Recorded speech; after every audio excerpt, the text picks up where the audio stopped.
السلام علیکم ورحمۃ اللہ وبرکاتہ۔ اسامہ تعبیر چینل میں آپ کو خوش آمدید۔ امید ہے اللہ پاک کی رحمت سے آپ سب ٹھیک ہوں گے۔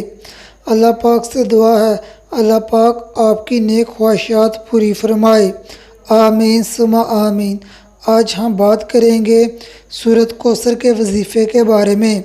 سورۃ کوثر قرآن حکیم میں موجود سب صورتوں سے چھوٹی صورت ہے، سب سے مختصر صورت ہے، لیکن اس کے بہت سے فائدے ہیں۔ سورۃ کوثر میں نبی کریم حضرت محمد صلی اللہ علیہ وآلہ وسلم کو تسلی دی گئی ہے۔ سورۃ کوثر کی پہلی آیت نبی پاک صلی اللہ علیہ وآلہ وسلم کی شان اور مقام بیان کرتی ہے۔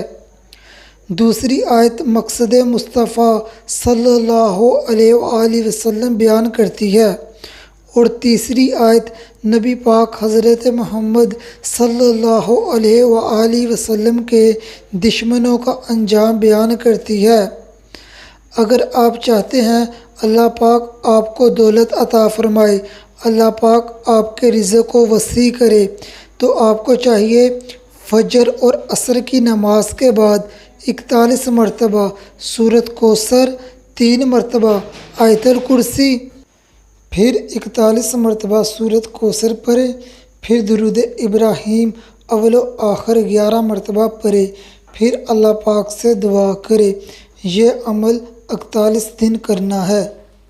اگر آپ کسی انسان سے پریشان ہیں، کسی انسان کی بد زبانی سے آپ کا دشمن آپ کو تنگ کرتا ہے، آپ کو تکلیف دیتا ہے، اذیت دیتا ہے، تو آپ کو چاہیے عشاء کی نماز کے بعد 3 مرتبہ آیت الکرسی پڑھیں، 3 مرتبہ سورۃ فاتحہ پڑھیں، پھر 111 مرتبہ سورۃ کوثر پڑھیں، 7 مرتبہ درود ابراہیم اول و آخر پڑھیں، پھر اللہ پاک سے دعا کریں۔